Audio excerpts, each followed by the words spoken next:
Hello! Hello! It is Saturday, December the 14th. Yay! 10 days till Christmas Eve, would Yep. be right? Yeah. Yeah. So we just had a very nice afternoon with my cousin and her partner and little boy and dog down at the field and exchanging presents. I'll put some pictures up now. That's my cousin Kelly and Clive and Brody and Alfie, and they came to sit and have a chat with us and a cup of coffee and some food and Some burnt sausage rolls. some burnt sausage rolls that we accidentally made, and it was very nice, and the diesel heater and caravan worked perfectly. It did. So cheers for that, Rick, because it's Rick's old one out of Gwen. There we go. Right, Can we get this out of the way, because I'm fed up with it now.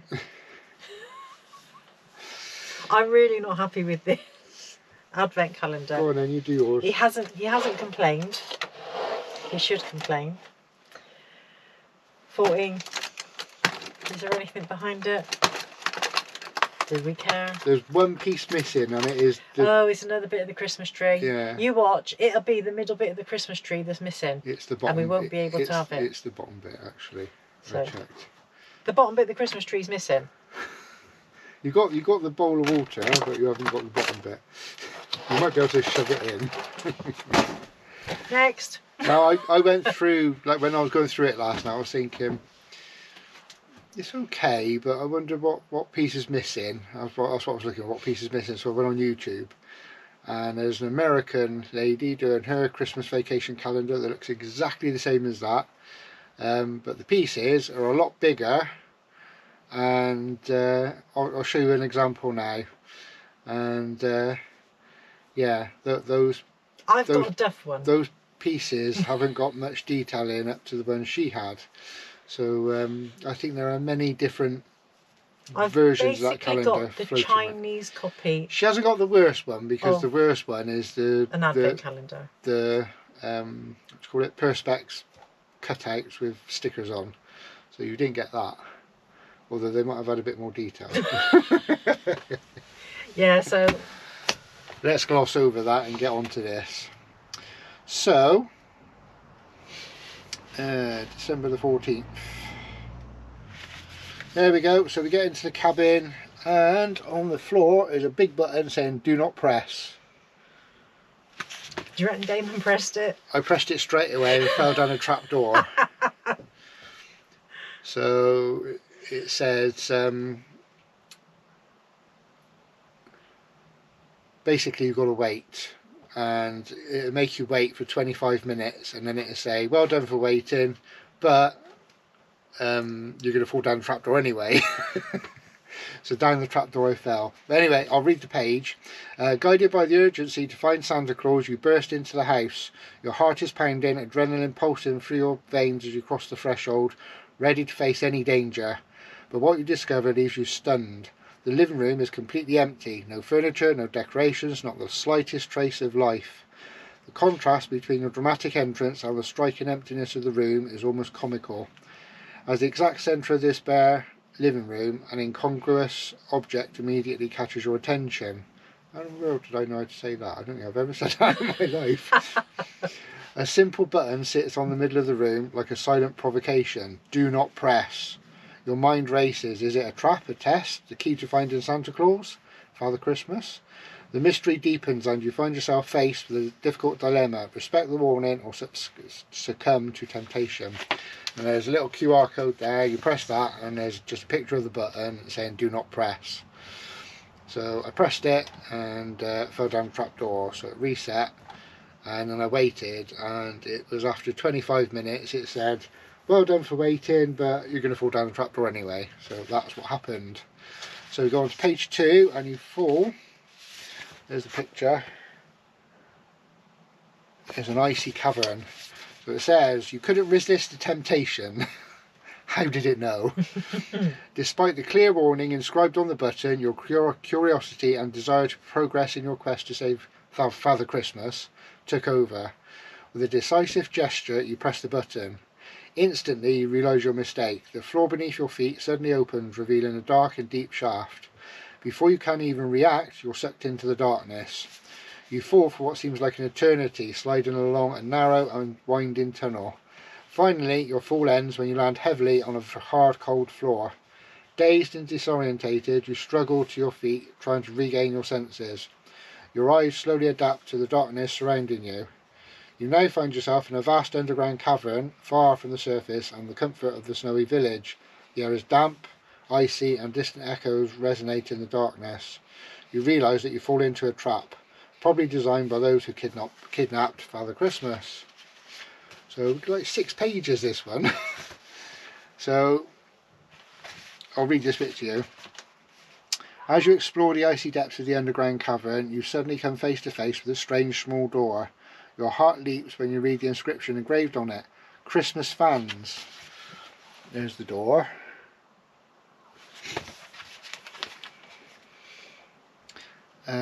But what chills your blood is that the word fans is angrily crossed out, as if the love for Christmas had abruptly died out in this place. A heavy padlock, rusted but solid, prevents the door from opening. The atmosphere around you seems charged with a palpable melancholy, in total contrast to the joy and magic you usually associate with Christmas. And then we've got another QR code.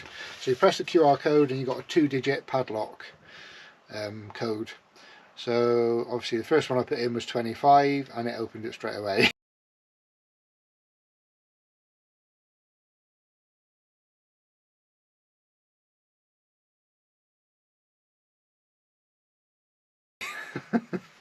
So that's where we are. We've just managed to open the door to tomorrow's. We're halfway through saving Christmas. We're not doing too badly. So that's me, isn't it? Yeah. You've just done yours. Uh-huh. So let's get on to my calendar. 14 is right on that side. So hopefully there's some clothes for him. Yes, it is.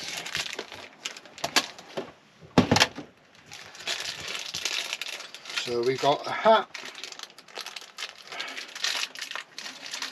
a rifle. Anything else? Oh, that's it, a hat and a rifle.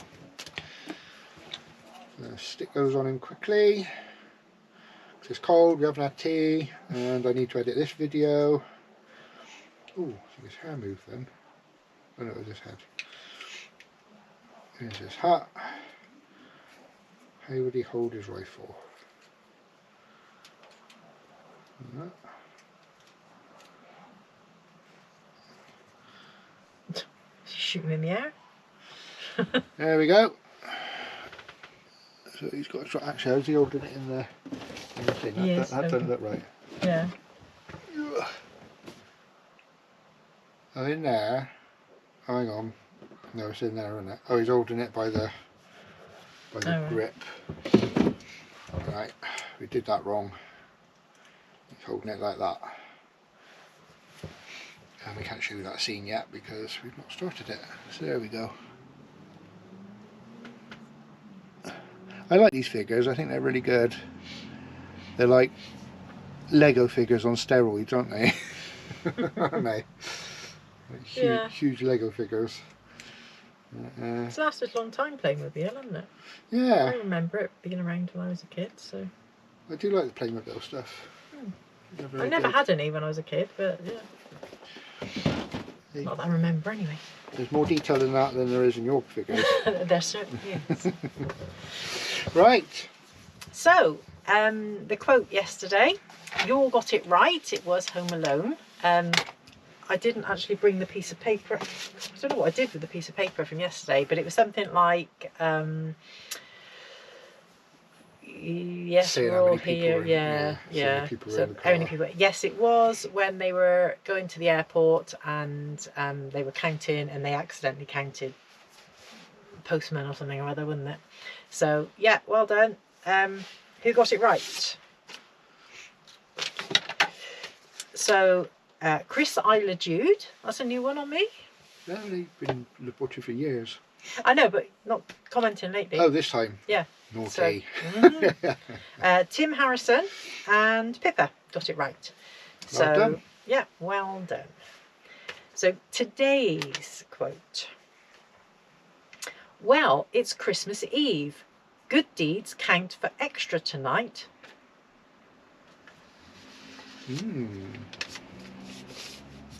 Well, it's Christmas Eve. Good deeds count for extra tonight. I think I might stump a few people on this one. Yeah, I don't know that one. That doesn't sound familiar at all. Have I watched the film? Do you know I've watched it? You've definitely watched it. You've definitely watched it. All of you. There we go then. So someone should get it. That doesn't resonate with me at the moment. So we'll see if my brain works on it while I have tea and stuff. I don't think anybody asked any questions yesterday. We discussed in the comments about Biff's Buster the Boxer Christmas advert, which we put a link up and you watched it and everything. So yeah, that was that. Keith hadn't seen it before, so he didn't get to Florida. It's a good advert. Yeah, Pippa wanted a Mr. Frosty too, but she didn't get one. And she heard that they were crap anyway. Never heard they were crap anyway. Yeah, so... I'm just trying to think of any other adverts I used to like. I like going through YouTube and looking at the old adverts from like the 80s. Some of them are so cheesy. Was the Cinzano one at Christmas with Leonard Rossiter and Joan Collins? Well, they did numerous ones, but I expect there was a Christmassy one. I'm sure the one in the aeroplane was at Christmas, where it puts the seat back and it goes all over him or her. Why would that be Christmas on it was Cinzano, isn't it? It's like a Christmas drink. No. I used to like all adverts like that. I used to like the stars. And now he cannot stand watching adverts. I don't like modern adverts, like mad. No, and they make them too loud. So you can be watching a programme and you hear it at a certain level and then suddenly it's until you get back into the programme again. It's horrible. Yeah. So we generally tend to record things and then fast forward the adverts, so we don't have to deal with them. Then it's trying to stop it in time because you've got it on fast forward. Yeah, at the fastest speed. So yeah, John Lewis done an advert this year. Yeah. What was it? Oh, I really like. There's a guy. I think he's local to us, isn't he? Is he Tewkesbury or something? And he did an alternative. He did an alternative one, and it was so good. In fact, we'll find it and we'll put a link. Yeah, it was. When we was listening to his Walkman or something. No.